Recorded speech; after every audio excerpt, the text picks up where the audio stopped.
வணக்கம்.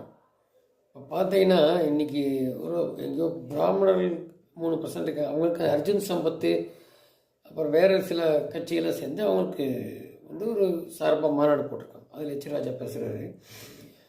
இந்த 1960 பிஃபோர்லேயே தஞ்சாவூரில் ஒரு 1000 பிராமணர்களை கொல்லணும்னு சொன்ன ஈவேரா, இவங்க சொக்கால்டு தலைவராக சொல்லிட்டு இருக்கிற ஈவேரா, ஈவேராக்கு இவங்களை பிடிக்காது. இந்த பக்கம் 21 எடுத்து சொல்லிட்டார் நம்மளை. அவர் தான் சொன்னார், வேறு யார் சொன்னதில்லை இது வரைக்கும்.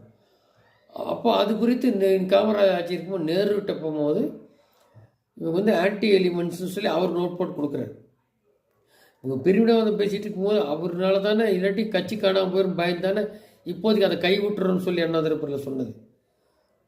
பிரிவினவாதம் பேசுகிறவங்க அங்கேருந்து இங்கே நீங்கள் கொடுக்காதீங்க சுதந்திரம் சொன்ன கோஷ்டி தானே ஈவேரா கோஷ்டி.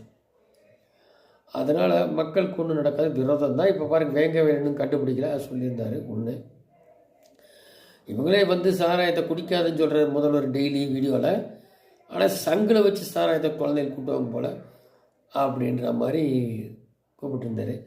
இன்றைக்கு கூட எங்கேயோ ஒரு மீட்டிங்கில் அட்டன் பண்ணுறதில் இப்போ அண்ணாவளை கூப்பிட்டுருந்தார்.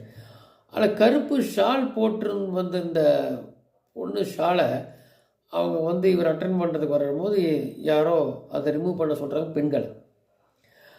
அதை குறித்து எச்சராஜ் கருப்பு ஷால் சரி, கருப்பு சுடிதார் இருந்தால் என்ன அது அயோக்கியத்தனமாக இருக்குது அப்படின்னு கேட்குறாங்க. அப்போ இது யார் இன்ட்ரடியூஸ் பண்ணுது?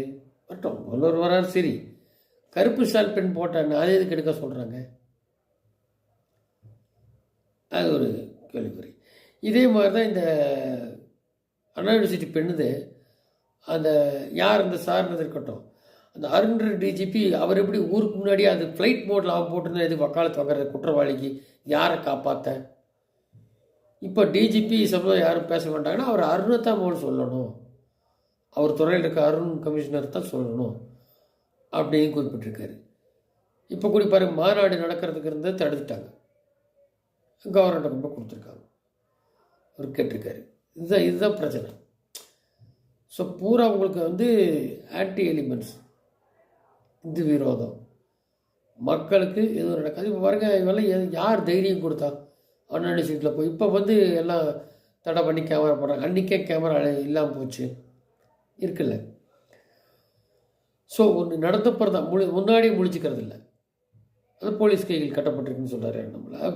அப்போ அந்த உளவுத்துறை கரெக்டான ரிப்போர்ட்டு கொடுக்கறது இல்லையா? இவர் அதை கேட்டு உங்களுக்கு என்ன சொல்கிறாங்களோ அதுதானே இவருக்கு ரிப்போர்ட்டு முதல்வருக்கு. இந்த மாதிரி இருக்குது ஆன்டி